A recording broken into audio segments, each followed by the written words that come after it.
육지와 너무 떨어져 선뜻 여행 갈 엄두가 나지 않는 섬들 가운데 울릉도, 흑산도, 백령도가 있습니다.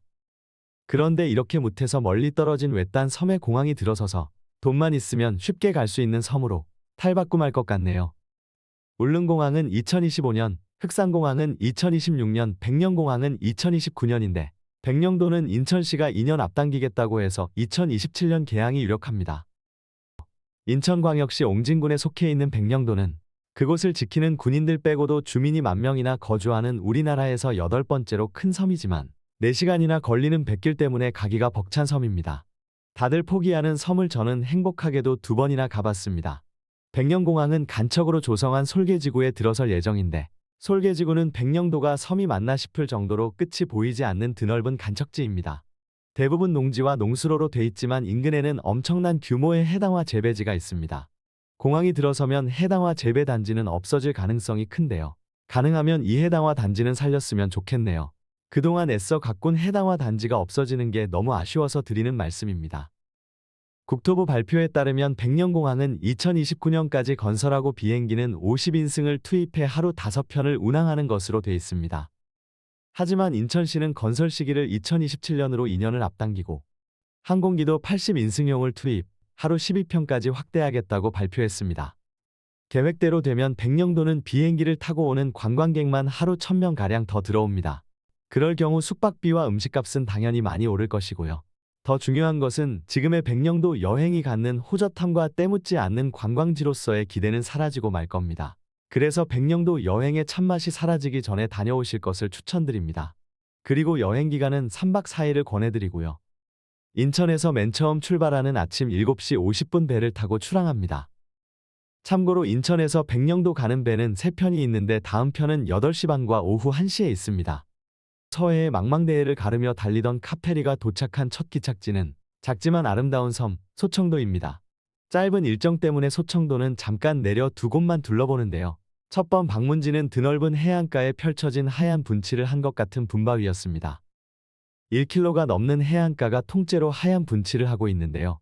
하얀 설국을 거니는 듯한 환상을 느끼게 했습니다. 분바위를 보고 나서 바로 서쪽 끝에 있는 소청도 등대로 이동하는데요. 국내에서 2번째인 1906년에 세운 등대로서 역사가 자그마치 120년 가까이 된 증조 할아버지급의 등대랍니다.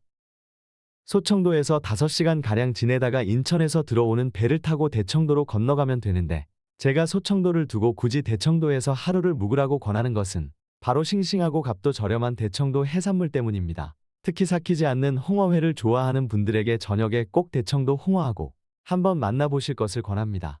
대청도 홍어는 잡히는 양에 비해서 현지 소비가 다 이루어지지 않아 목포 등지로 내려가서 그쪽 홍어로 둔갑해 높은 값에 거래된다고 하네요. 대청도는 아름다운 해안선을 많이 거느리고 있는데요. 그 중에 농여 해변과 옥중동 해안 모래사구가 유명합니다.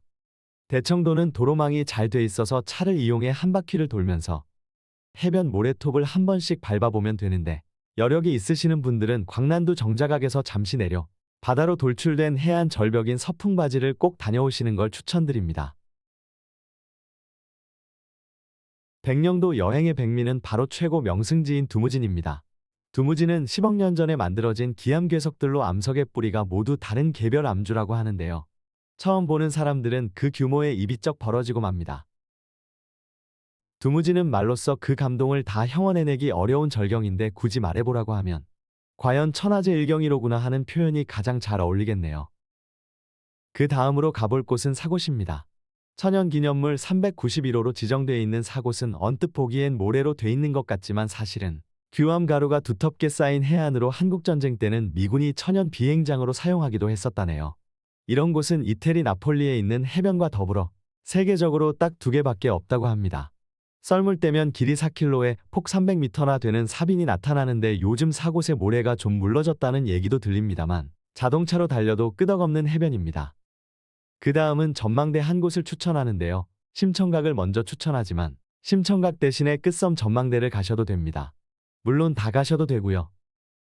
심청각은 심청이가 몸을 던진 인당수와 심청이가 환생했다는 연꽃 바위가 동시에 보이는 전망대인데요. 바다 너머로 멀리 북한의 장산곳도 보입니다. 북한 땅을 보고 나면 백령도 여행이 좀 갑갑하고 숙연해지는 것도 사실입니다. 더 기가 막히는 것은 남북한 사이에 바다에 중국 배들이 들어와 꽃게잡이를 하는 장면을 바라보는 것인데요. 빨리 통일이 돼서 우리의 바다를 망치고 있는 중국 배를 쫓아내야 할 텐데 그게 언제가 될런지요. 마지막으로 백령도 먹거리 하나를 추천드리겠습니다. 서해에서 잡힌 싱싱한 해산물로 만드는 까나리 액젓은 다들 아실 테고 그 액젓에 찍어 드시는 바닷장어 어떠세요? 벌써 군침이 도시죠? 살이 통통하게 오른 바닷장어를 잘 구운 후에 까나리 액젓에 찍어 드시면 정말 둘이 먹다가 하나가 죽어도 모른답니다. 그리고 하도 맛이 좋아서 이걸 먹다가 입이 삐뚤어졌다는 백령도 삐뚤이도 추천드립니다. 달짝지근한 백령도 삐뚤이 소라도 후회하지 않을 명품 음식이니까 한 접시 팍 삶아서 술안주로 드셔보시길 강추합니다. 하늘길이 열리는 2017년 이전에 여객선을 이용해 3박 4일간 백령도 여행을 꼭 한번 다녀오시기 바랍니다.